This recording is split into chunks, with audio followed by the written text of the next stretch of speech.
Voici le rapport mondial d'avril 2020. Prochain sujet, Latter-day Saints Charities continue d'aider les gens dans le monde entier et reçoit la reconnaissance de la Croix-Rouge. Après des mois de dons dans le cadre de la campagne Éclairer le monde, ceux-ci sont distribués. Et les temples de Salt Lake City et de Saint-Georges connaissent d'importantes rénovations. Mais d'abord, l'Église fait face à la pandémie de coronavirus avec précaution et espoir.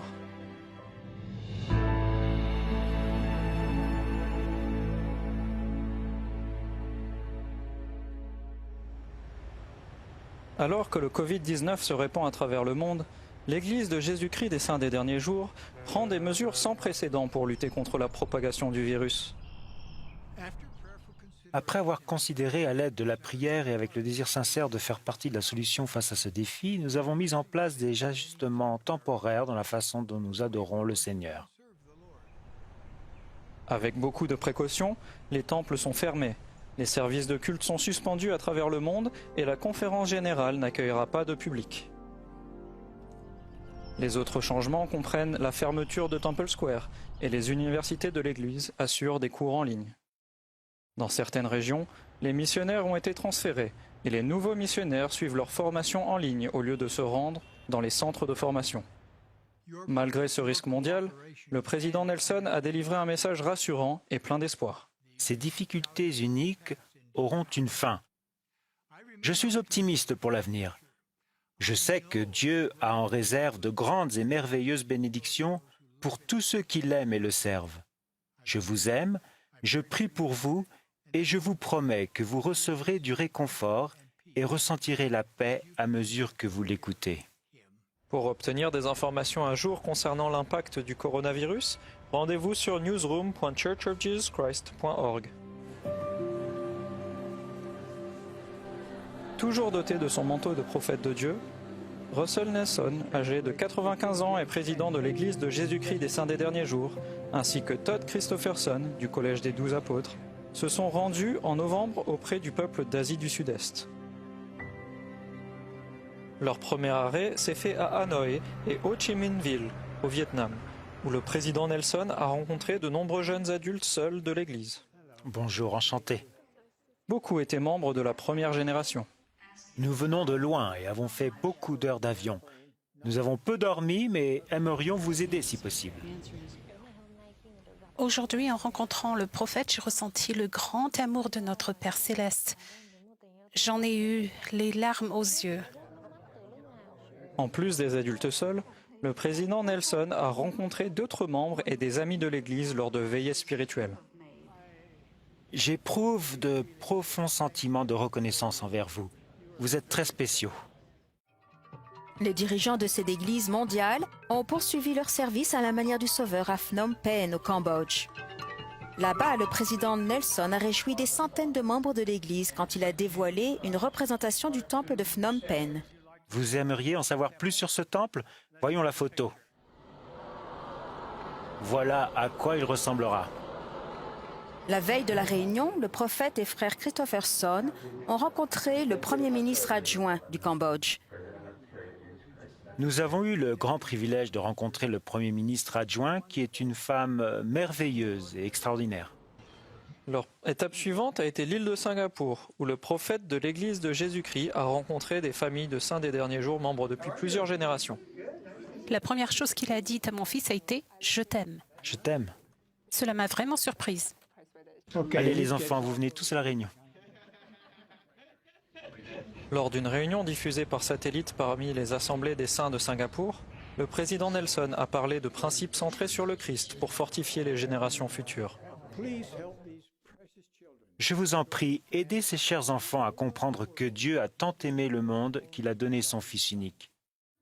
Le président Nelson a choisi Jakarta, en Indonésie, comme étape finale de son ministère en Asie du Sud-Est, montrant son amour et sa compassion infinie pour les membres de l'Église. Il a l'air mieux avec vous à ses côtés. Et les dirigeants religieux et gouvernementaux, notamment le vice-président d'Indonésie, Maruf Amin.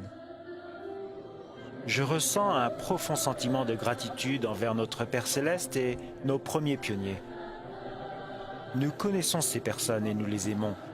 Nous partageons leur peine quand ils souffrent et nous nous réjouissons avec eux quand ils ont de la joie. Au moment de partir, nous avons éprouvé un de ces sentiments que l'on n'oublie jamais. C'est difficile de mettre des mots dessus, mais il s'agit du Seigneur qui vous dit que c'est son œuvre, qu'il la dirige et que nous devons y participer.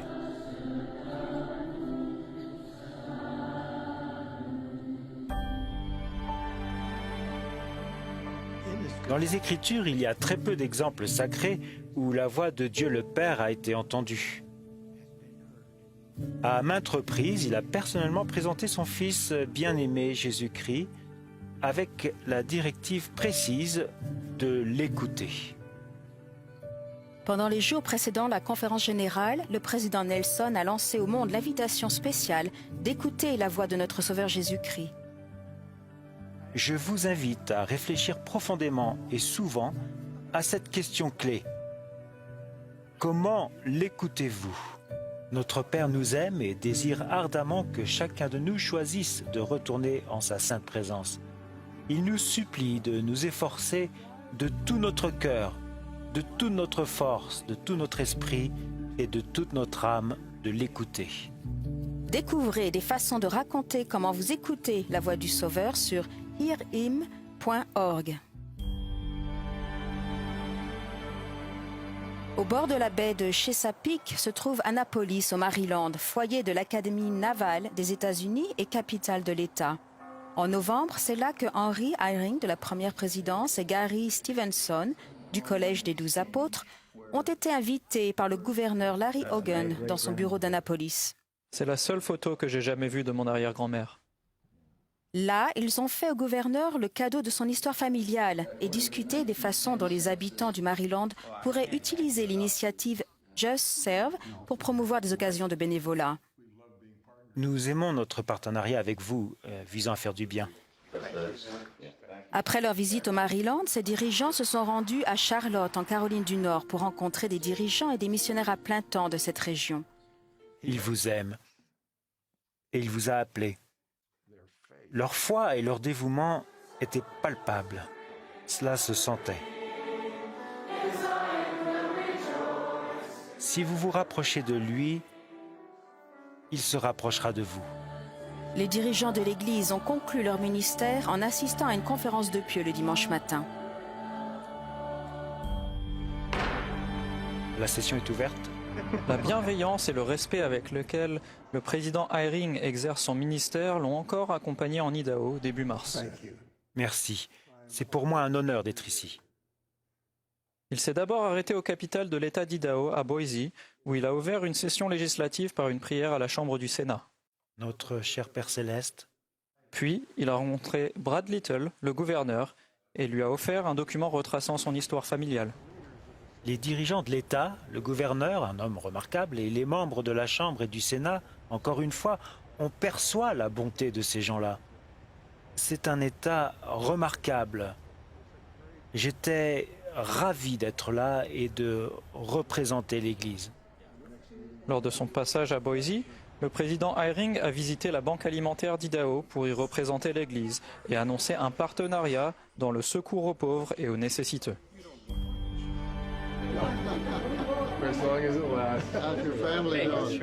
En octobre, Russell Ballard, président suppléant du Collège des 12 apôtres, a servi pendant 3 jours en Nouvelle-Angleterre en compagnie de l'apôtre Todd Christopherson. C'est un réel plaisir de pouvoir s'acquitter d'une mission ensemble. En tant qu'apôtres du Seigneur Jésus-Christ, nous sommes chargés de porter le nom de Jésus-Christ et de son Église au monde. Les apôtres ont commencé leur voyage au lieu de naissance de Joseph Smith dans le Vermont. Quelle belle ville! Ensuite, ils se sont rendus à Boston, où ils ont rencontré des dirigeants gouvernementaux et civiques, notamment Charlie Baker, gouverneur du Massachusetts. Le dimanche, ils ont aussi pris le temps de discuter avec des jeunes adultes seuls. Je trouve qu'il s'est montré très accessible, très compréhensif dans sa manière de se présenter et de nous parler. Pour conclure ce voyage, le président Ballard et frère Christopherson se sont adressés à des milliers de gens à Worcester, au Massachusetts, exhortant les saints des derniers jours à voir la main de Dieu dans cette nation et dans leur propre vie. Nous devons défendre hardiment la justice et la vérité. Un mois plus tard, le président Ballard s'est rendu à New York avec Jacques Gérard, des 70, où il a rencontré des diplomates internationaux, des dirigeants religieux et des représentants des droits de l'homme. Nous avions eu 2 jours bien remplis, mais des réunions très fructueuses. Les hautes autorités des Nations Unies, ainsi que plusieurs ambassadeurs étaient là, Comment allez-vous? pour représenter différents pays. Merci beaucoup. Nous avons eu des réunions avec des dirigeants interconfessionnels, ainsi que les dirigeants de la NAACP, qui sont ici à New York. Nous avions eu un entretien avec le New York Times, avec l'Associated Press. Je pense que c'est merveilleux de voir comment l'Église est reconnue, en particulier depuis ces dernières années, en tant qu'organisation mondiale, et qui devient très importante. Prochain sujet. Quentin Cook des 12 retourne aux Philippines et rencontre dirigeants à la suite d'une catastrophe naturelle. Et les apôtres répondent aux questions des jeunes de l'Église et échangent des idées avec eux en face à face.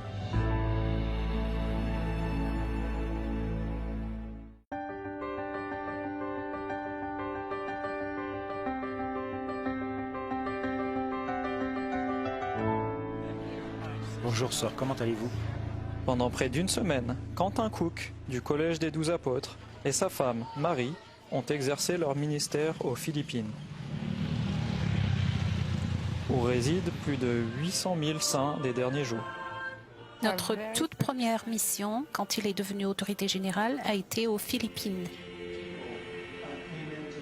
Nous apprécions énormément le peuple philippin. Là-bas, ils ont rencontré des membres, des représentants du gouvernement, des dirigeants religieux et les médias. Notre Église va célébrer cela toute l'année. Le 12 janvier, au milieu de son voyage inhérent à son ministère, le volcan Taal est entré en éruption à une 50aine de kilomètres de là. Dans les heures qui ont suivi l'éruption, Frère Cook s'est adressé à des centaines de saints des derniers jours et à des amis de l'Église dans la région de Mandaluyong. Frère Cook a aussi fait un voyage inopiné à Batangas, où il a rencontré les personnes évacuées et temporairement abritées dans les bâtiments de l'Église. Honnêtement, je ne me souviens pas avoir déjà vu des gens se montrant aussi résilients et souriants. Malgré cette grave catastrophe, ils semblent veiller les uns sur les autres et percevoir spirituellement que tout ira bien. S'il y a bien une chose, c'est que je repars en me sentant édifié. Pour préparer la consécration du temple de Durban en Afrique du Sud, qui sera présenté plus tard dans cette émission, Ronald Rasband du Collège des 12 apôtres et sa femme Mélanie ont rendu visite aux saints des derniers jours et aux dirigeants du gouvernement de tout le secteur du temple, dont le Lesotho fait partie. Le 10 février, frères et sœurs Rasband ont rencontré le roi et la reine du Lesotho et ont discuté de la présence croissante des saints des derniers jours dans le pays. Ils ont aussi offert au roi et à la reine un exemplaire spécial du livre de Mormon, affichant le titre en relief. Bonjour à tous et bienvenue. Les voyages de ces familles de migrants sont chaotiques. Beaucoup d'entre eux n'arrivent qu'avec les affaires qu'ils ont emportées avec eux pour leur voyage. C'est une chose de les voir aux informations à la télé, mais c'en est une autre que d'aller voir ces gens sur place. À Phoenix, en Arizona, frère Rasband du Collège des 12 apôtres a contribué par son ministère à faire avancer un partenariat émergent au sein de la communauté religieuse pour répondre aux besoins des familles migrantes qui arrivent au centre d'accueil Anot de Phoenix. Ce centre d'accueil est géré par le Comité international de secours. Dès leur arrivée, les familles reçoivent une aide complémentaire. Je ne pense pas que nous pourrions fonctionner sans les contributions de l'Église de Jésus-Christ des Saints des derniers jours. C'était simplement impressionnant à voir. La Bible nous dit quoi faire. Nous sommes l'ami de l'étranger, nous devons les accueillir dans nos foyers et dans notre vie. Ce même type de service parrainé par l'Église est aussi offert à Austin, au Texas. Ravi de vous rencontrer, frère Suarez. Ulysse Suarez, également des 12, s'est rendu au cœur du Texas pour rencontrer des membres de l'Église et des dirigeants interconfessionnels. Bonjour, enchanté. Les Nichols et d'autres croyants se portent volontaires pour aider ces groupes en partenariat avec le diocèse catholique d'Austin. En travaillant ensemble, nous pouvons combiner nos services, nos forces, et il nous est ainsi plus facile d'accomplir l'œuvre de Dieu. Une autre forme de soutien est apparue quand près de 20 000 kilos de nourriture sont arrivés au magasin épiscopal de l'Église. C'est une démonstration de l'application du deuxième grand commandement du Seigneur. Nous sommes d'accord que nous devons protéger nos frontières. Mais quand une personne près de nous, notre voisin, se trouve dans le besoin, nous devons faire preuve d'amour et offrir notre aide et notre soutien à ces gens.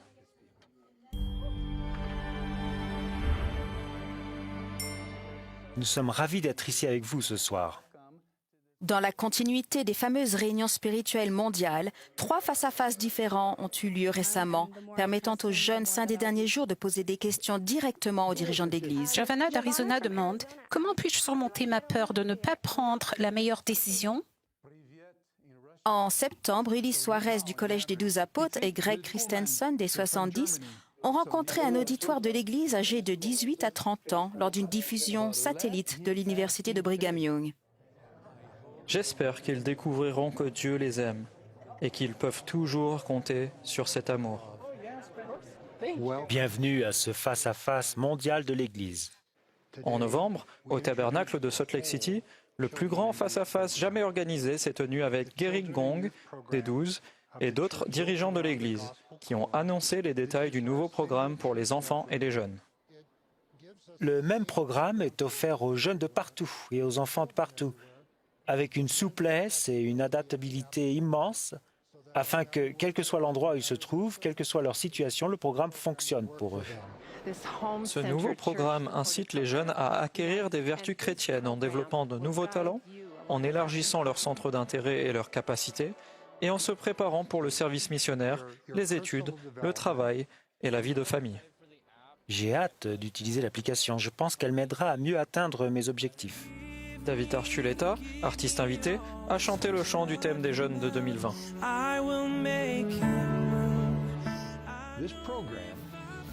Ce programme est conçu pour vous aider à devenir plus semblable au Sauveur dans 4 domaines: spirituel, social, physique et intellectuel. En février, Dallin Oaks de la première présidence et sa femme Kristen ont rencontré des jeunes de l'Église pour connaître leurs pensées et leurs expériences concernant le nouveau programme destiné aux enfants et aux jeunes et pour les encourager. J'ai appris que le Seigneur m'aime personnellement et qu'il veut que je réussisse. Si l'on demande au Christ de nous aider dans nos buts, nous pourrons surmonter plus facilement les épreuves difficiles de la vie. Vous pouvez le faire. Et Dieu vous aidera.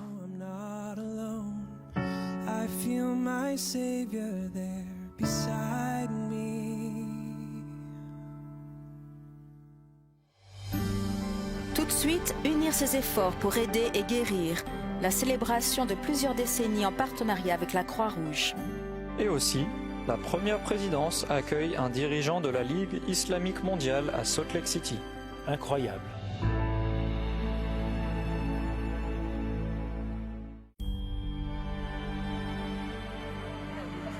Depuis ses débuts en 1985, les services d'entraide LDS Charities ont fourni plus de 2 milliards de dollars d'aide à des personnes, des pays et des organisations dans le besoin dans le monde entier. En mars, plus d'1 siècle de partenariat a été célébré lorsque la branche humanitaire de l'Église s'est vue décerner, à Washington DC, le prix du partenariat avec la Croix-Rouge américaine pour l'année 2020. Je ne vois vraiment pas de meilleur partenaire que l'Église, parce que nos missions vont dans le même sens. Nous essayons tous deux de soulager les souffrances humaines grâce aux services bénévoles. Que Dieu vous bénisse. Bonne route et bonne chance. Sharon Bank, présidente de Latter-day Saints Charities, et Gérald Cosset, évêque-président, ont accepté la récompense au nom de l'Église ainsi que des milliers de bénévoles saints des derniers jours qui continuent à faire don de leurs ressources et de leur temps pour s'associer à la Croix-Rouge. C'est une bénédiction de faire partie de votre vie. En 2019, Latter-day Saints Charities a aidé des millions de gens dans 142 pays grâce à 2000 partenariats dans le monde entier. Notre hôpital est très heureux de pouvoir faire don de plus de 100 lits à l'hôpital général de Port Moresby. En octobre, dans l'île de Papouasie, Nouvelle-Guinée, Latter-day Saints Charities a collaboré avec Pacific Assist et Castlemaine Health pour transporter plus de 130 lits d'hôpital à l'hôpital général de Port Moresby. Certains de ces lits ont vraiment besoin d'être réparés, d'autres sont bons à être jetés, tellement ils sont vieux. Là, c'est pour le faire descendre et là, c'est pour le faire remonter. Au cours de cette même période, l'Organisation mondiale de la santé a annoncé l'éradication du tétanos maternel et néonatal en République démocratique du Congo. Latter-day Saints Charities a travaillé pendant plusieurs années avec l'UNICEF pour éradiquer cette maladie qui menace la vie des jeunes mères et de leurs enfants. À Salt Lake City, le directeur du Programme alimentaire mondial des Nations Unies, David Beasley, a visité les sites d'entraide et de production alimentaire gérés par l'Église. Ce lait est si bon. C'est la marque Deseret, là, vous avez vu ça? On recherche des partenaires qui ont vraiment du cœur. Pour moi, c'est le point le plus important à retenir, la compassion qui pousse à aider les enfants de Dieu partout dans le monde. L'Église est partenaire du Programme alimentaire mondial des Nations Unies depuis 2014. Le 7 janvier, l'île de Porto Rico a été touchée par un tremblement de terre de magnitude 6,4 qui a détruit le réseau électrique de presque toute l'île et a fait perdre leur maison à des centaines de personnes. On est comme sur une balançoire, chaque minute, chaque seconde. On ne dort pas bien parce qu'on s'attend à une première secousse, puis à une suivante encore plus forte. Au lendemain de la destruction, des dizaines de saints des derniers jours se sont rendus dans le sud de l'île pour apporter une main secourable aux habitants affectés par le séisme et la série de répliques qui s'est poursuivie pendant des semaines. Ils ne dorment pas et ne se reposent pas. Ils ne peuvent pas rester dans leur maison parce qu'elle tremble. Le seul qui peut nous garder en sécurité est notre Père céleste. Nous sommes extrêmement reconnaissants de toute l'aide que nous avons reçue. Le partenariat grandissant entre l'Église de Jésus-Christ des Saints des Derniers Jours et les musulmans illustre le fait que les communautés religieuses peuvent coexister en paix. Son Excellence Mohamed Al-Issa, secrétaire général de la Ligue islamique mondiale, est le président suppléant de l'Union mondiale des savants musulmans. Il a récemment rendu visite au siège de l'Église à Salt Lake City en Utah. Là-bas, Son Excellence a rencontré les plus hautes autorités de l'Église, notamment le président Nelson et David Bernard du Collège des 12 apôtres. Au cours d'une visite à Welfare Square, le chef musulman a découvert en personne comment la branche humanitaire de l'Église tend la main aux personnes démunies. Incroyable. Ces efforts sont un modèle de ce à quoi doivent ressembler la miséricorde et la compassion. Nous transmettrons ce message au monde islamique. Je pense que le monde entier a besoin de cet exemple de bonté humaine.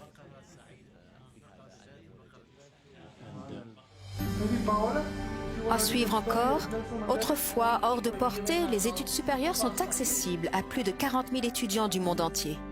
De plus, une nouvelle exposition célèbre le rôle de pionnier que la Société de secours a joué dans le droit de vote des femmes.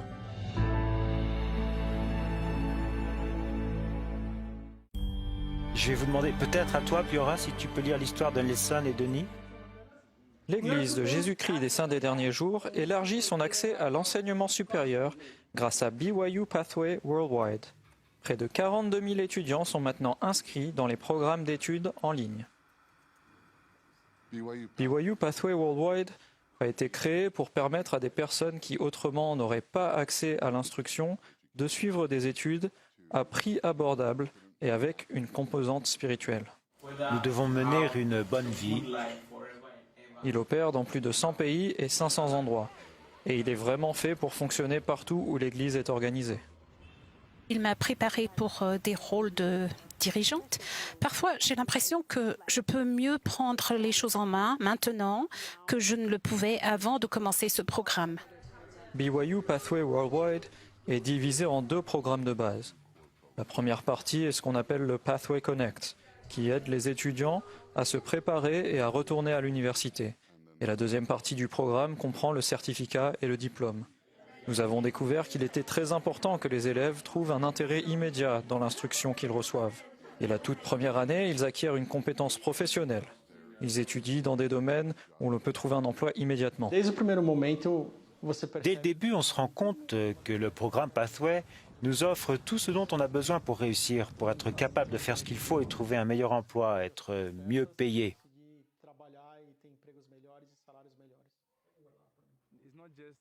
Je n'étudie pas seulement pour moi-même, mais aussi pour édifier ma propre famille, mon pays et le monde en général. Donc, c'est pour moi une merveilleuse opportunité d'apprendre. Ce sont les derniers objets à y mettre. Selon Tiffany Bowles, l'exposition à laquelle elle et son équipe apportent les dernières touches avant son ouverture au public reflète le rôle de pionnière que l'organisation de la Société de secours de l'Église de Jésus-Christ des Saints des Derniers Jours a joué il y a bientôt 150 ans pour aider les femmes à exercer leur droit de vote pour la première fois en Utah. La Société de secours a été fondée en 1842 et c'est à peine 6 ans plus tard que la première convention des droits des femmes s'est tenue à Seneca Falls, dans l'État de New York. La nouvelle exposition du Musée d'histoire de l'Église à Salt Lake City, intitulée « Les sœurs au suffrage, comment les femmes d'Utah ont remporté le vote », fait la lumière sur la façon dont l'Organisation des Saints des Derniers Jours a ouvert de nouvelles portes en jouant un rôle actif dans le mouvement des suffragettes. Les femmes d'Utah ont été les premières à voter légalement lors d'une élection aux États-Unis en vertu d'une loi au suffrage équitable.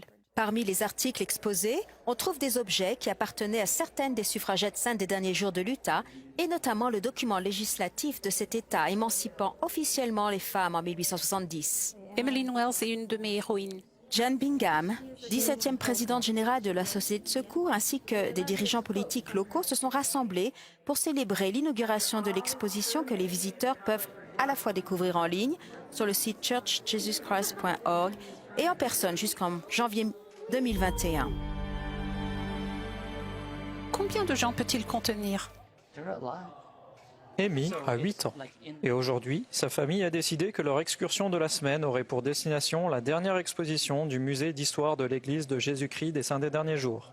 Est-ce qu'on s'agenouille sur ça et on met ses mains sur ça? L'exposition, intitulée « Les temples parsèment la terre, édifier la maison du Seigneur », a pour but de permettre aux enfants de 1 à 11 ans de vivre une expérience interactive. Tu vois qu'il y a un miroir ici et il y en a ici un autre. Ainsi, quand on se marie, on peut regarder dans les miroirs et l'image se réfléchit à l'infini. Je pense que ce musée est un merveilleux outil éducatif et nous pouvons parler de certains endroits précis du temple. Je suis impatiente d'aller au temple parce que c'est grand et que beaucoup d'autres membres de ma famille y vont. Et je pourrais y aller avec eux aussi.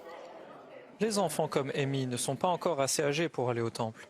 Mais avec les activités pratiques qui composent l'exposition, cette expérience éducative leur donnera une longueur d'avance. Ça symbolise les 12 tribus d'Israël. L'exposition a été inaugurée en février et est maintenant ouverte au public. C'est une occasion unique pour les gens de venir voir cet endroit sacré.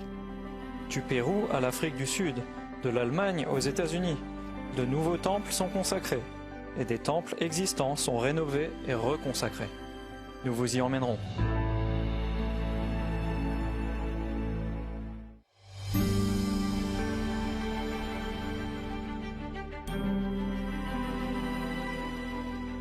Commençons notre rubrique sur les temples du monde entier en Amérique latine. Ici, le temple d'Arequipa, au Pérou, a été consacré le 15 décembre 2019 par Ulysse Soares du Collège des 12 Apôtres. Arequipa est la deuxième ville principale du Pérou et compte plus d'un demi-million de saints des derniers jours. Le temple d'Arequipa est le 167e temple consacré par l'Église dans le monde entier et le 3e temple du Pérou. De l'autre côté de l'Atlantique, allons en Afrique du Sud où la consécration du temple de Durban a eu lieu le dimanche 16 février 2020. Juste avant le début de la session, Ronald Rasband du Collège des 12 Apôtres a présidé la cérémonie symbolique de la pierre angulaire, représentant l'achèvement du temple. Cette cérémonie de la pierre angulaire touchera votre cœur et vous ressentirez l'esprit que nous ressentons aujourd'hui dans le temple. Avant la consécration, frère Rasband et sa femme Mélanie ont visité le temple avec le roi et la reine d'Afrique du Sud, ainsi que d'autres membres de la famille royale Zoulou. Le roi a demandé à l'Église d'aider son peuple dans les régions rurales d'Afrique et de lui en apprendre davantage sur le Seigneur Jésus-Christ. Je décrète que l'Église de Jésus-Christ des Saints des Derniers Jours est autorisée à proclamer l'Évangile dans notre pays. Le temple de Durban est le deuxième d'Afrique du Sud, avec 3 autres en service sur le continent et 6 temples de plus en phase de construction ou de planification. Ensuite, rendons-nous dans l'est des États-Unis, où le temple de Washington, D.C., de presque 15 000 m², est sur le point d'être achevé après 2 ans de rénovation. Monument repère depuis des décennies à proximité de la capitale nationale, le temple sera ouvert aux visites publiques du 24 septembre au 31 octobre. C'est une occasion unique pour les gens de venir voir par eux-mêmes l'intérieur de ce lieu sacré. Après les visites guidées, le temple de Washington, D.C. sera reconsacré le 13 décembre.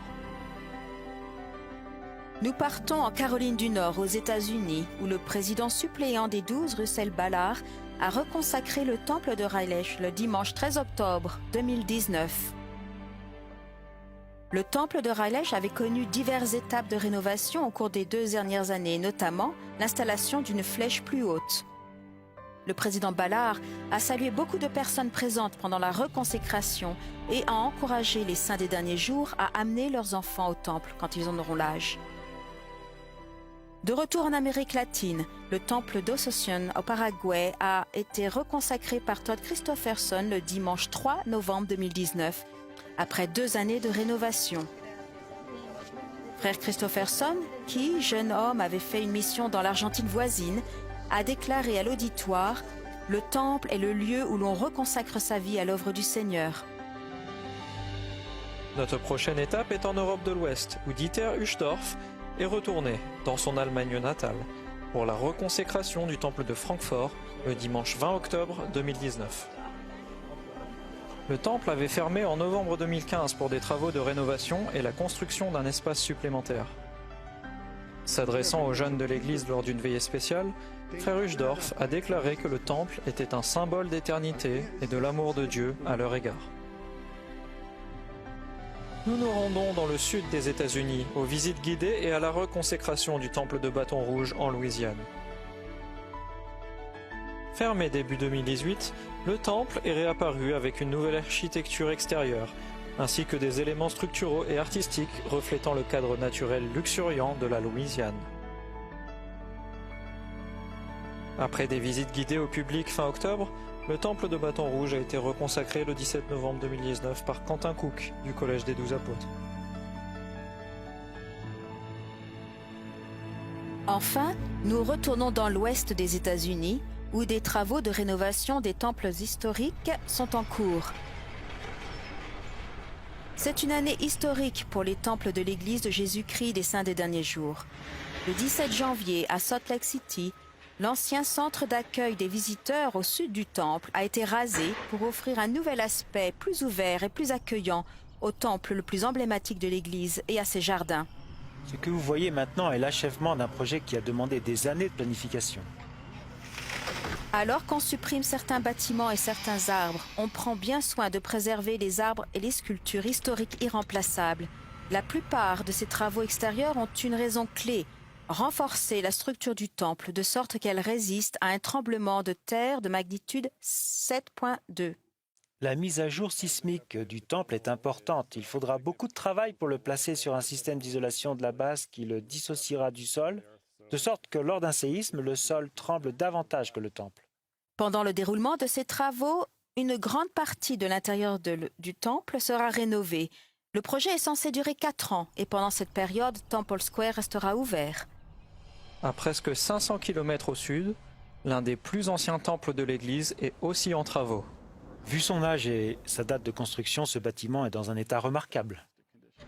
Le temple de Saint-Georges, au cœur de la région de Dixie en Utah, connaît actuellement des rénovations intérieures et extérieures majeures visant à améliorer sa sécurité et son efficacité énergétique. La première étape réelle du projet a été d'ôter tous les ajouts apportés à ce bâtiment au XXe siècle. Les éléments retirés comprennent l'entrée nord et l'ajout sur la façade ouest, datant des années 1970. Et le but de tout cela est de faire en sorte que ces ajouts ultérieurs soient plus sûrs et plus fonctionnels. Soigneusement protégée pendant la démolition, la fenêtre extérieure, occultée depuis plus de 40 ans, est à nouveau révélée et dans un état remarquable. C'est vraiment passionnant de voir le travail et le talent artisanal que ces personnes avaient à l'époque. C'est incroyable.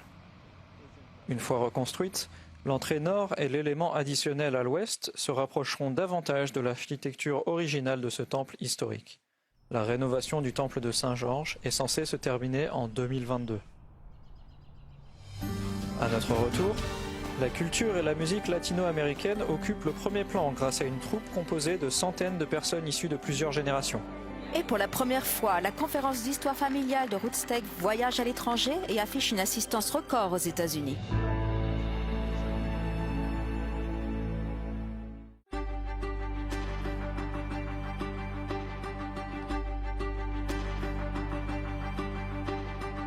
Dans le cadre du rétablissement continu de l'Église de Jésus-Christ et lors de la conférence générale d'octobre 2019, Russell Nelson, président de l'Église, ainsi que d'autres hautes autorités ont annoncé des changements portant sur les questions de la recommandation à l'usage du temple.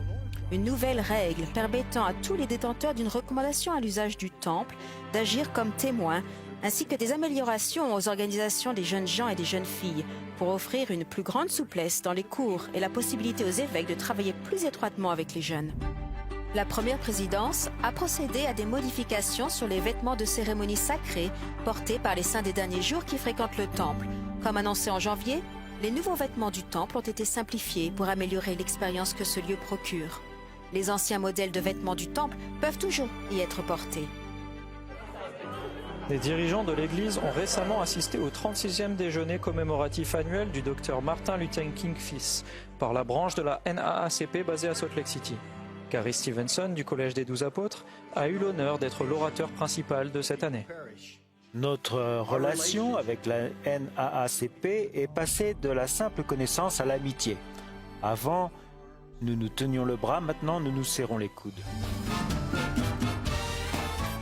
En novembre, la célébration culturelle latino-américaine La Lumière des Nations a rassemblé un millier d'artistes jouant au centre de conférence devant une salle pleine. Le thème de la célébration, Un foyer pour tous, a vu le jour grâce à plus de 300 voix provenant de toute l'Amérique latine, l'Espagne, les États-Unis et l'Afrique, mettant en relief la famille, l'héritage et le sentiment d'appartenance.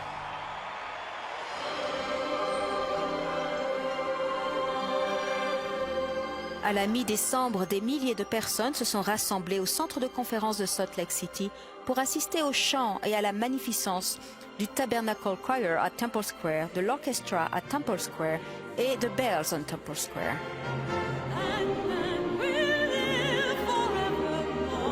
La chanteuse et actrice renommée de Broadway Kelly O'Hara et l'acteur célèbre Richard Thomas étaient respectivement les artistes invités et narrateurs du concert de Noël de cette année. Robert Frost nous a rappelé que nous sommes tous des pèlerins. Ce concert a marqué le 20e anniversaire de la tradition de Noël. Le deuxième tome de Saint, l'histoire de l'Église de Jésus-Christ dans les derniers jours, a été publié en février et est maintenant disponible sur la boutique en ligne de l'Église. Intitulé « Aucune main impie », ce deuxième tome contient la suite des récits épiques des pionniers saints des derniers jours. Il commence par leur fuite face aux persécutions des émeutiers à Nauvoo, se poursuit dans leur voyage vers l'ouest dirigé par Brigham Young en direction des montagnes Rocheuses et culmine avec l'achèvement du temple de Salt Lake City à la fin du 19e siècle. Cette série comptera 4 tomes et sera publiée en 14 langues. En octobre, la popularité grandissante de la conférence d'histoire familiale de Rootstech a traversé l'Atlantique. Pour la première fois, cet événement de Family Search habituellement basé en Utah a été organisé au centre de convention Excel de Londres. Il y a un sentiment merveilleux de camaraderie. On ressent que tout le monde ici est uni par le désir commun de connaître le passé de sa famille et d'être avec des personnes qui partagent cet état d'esprit. 42 pays étaient représentés avec un nombre de participants avoisinant les 10 000. Les invités spéciaux étaient David Bednar et Quentin Cook du Collège des 12 Apôtres, accompagnés de leurs épouses respectives Suzanne et Marie. En février, Woodstock est retourné dans les montagnes de l'Ouest au centre de convention de Salt Palace à Salt Lake City, où une conférence célébrant son 10e anniversaire a rassemblé plus de 30 000 personnes. Gary Stevenson et sa femme Lisa ont fait partie des orateurs principaux de la conférence. On se rend vite compte qu'on a tous ce lien, cet attachement et cet amour les uns pour les autres et on forme tous une famille, on est tous frères et sœurs. À la demande de l'ambassadeur de Cuba aux États-Unis, José Cabanas, la première présidence de l'Église, l'a rencontré, ainsi que sa femme Edila González et son troisième secrétaire Yanet Plumaredia Pérez. Discutant de la coopération de l'Église avec les organisations sociales et locales lors des catastrophes, l'ambassadeur Cabanas a réaffirmé que l'Église était la bienvenue dans son pays des Caraïbes. Après s'être exprimé lors de la 74e session de l'Assemblée générale des Nations unies à New York, Taneti Mahamo, président des Kiribati, ainsi que sa femme et les membres de sa délégation se sont arrêtés à Salt Lake City pour rencontrer la première présidence de l'Église. Lors de leur passage, ils ont visité le magasin épiscopal central, l'université Brigham Young et le centre de formation des missionnaires de Provo. Le président Mahamo a remercié la première présidence pour leur effort humanitaire de l'Église au Kiribati, où près d'1 citoyen sur 5 est membre de l'Église.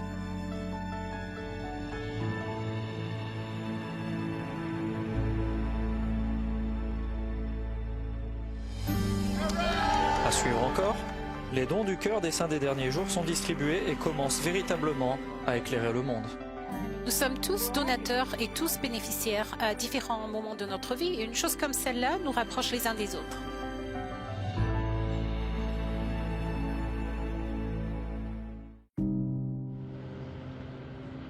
Le mois dernier, à New York, plusieurs organismes de bienfaisance reconnus mondialement ont reçu plus de 3 millions de dollars de dons de la part de membres de l'Église de Jésus-Christ des Saints des Derniers Jours. Nous sommes très émus que le Service mondial de l'Église ait été l'organisation qui a reçu les plus grands dons. 10 169 brebis, c'est ce que j'ai choisi.